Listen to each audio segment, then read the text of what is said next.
Statistics Canada says Black and Indigenous people in this country are twice as likely to report that they have little or no confidence in police. That's why Taiwo Afolabi wants to hear from BIPOC young people about their perceptions of policing here. He's the Canada Research Chair and Director of the Centre for Socially Engaged Theatre at the University of Regina. He's also an Associate Professor in the Media, Art and Performance Department at the U of R. And he's received an Insight Development Grant for his project, Policing Saskatchewan, BIPOC Youths Speak Out. How have you engaged young people? Well, so some couple of areas. First, in terms of really engaging with existing literature. But beyond that is that really working with different organizations, particularly here in Saskatchewan. And what do we know about those experiences? Well, I think the first thing first is that it's very systemic, and this is not really pointing any accusing fingers to any officer. We have great time. I've met officers that were great, and I've met those that are not.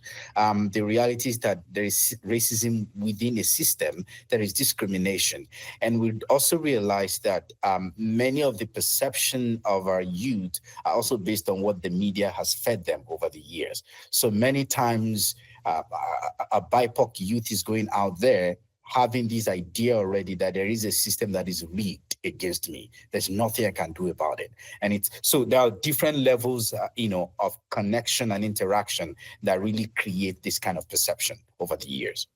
Yeah, well, and even just recently, we've had police shootings of Indigenous men in this province. How does that inform people's perceptions?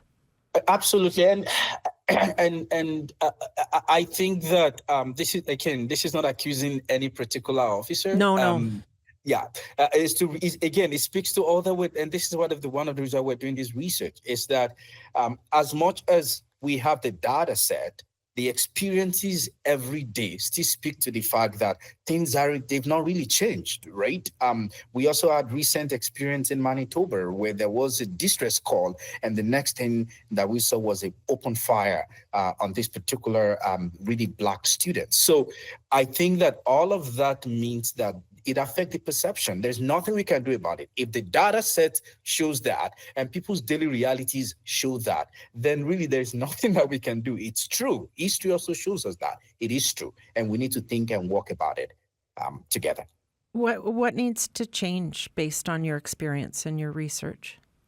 Well, I think right now, based on the work we have done, I think the system itself, whether it's when it comes to training, in terms of the curriculum, when it comes to how the police interaction as a system with the communities, the tactics that they use, all of those things really need to change. Very fundamental is that the police service is not designed, it's designed quote and unquote to protect, to give that sense of safety.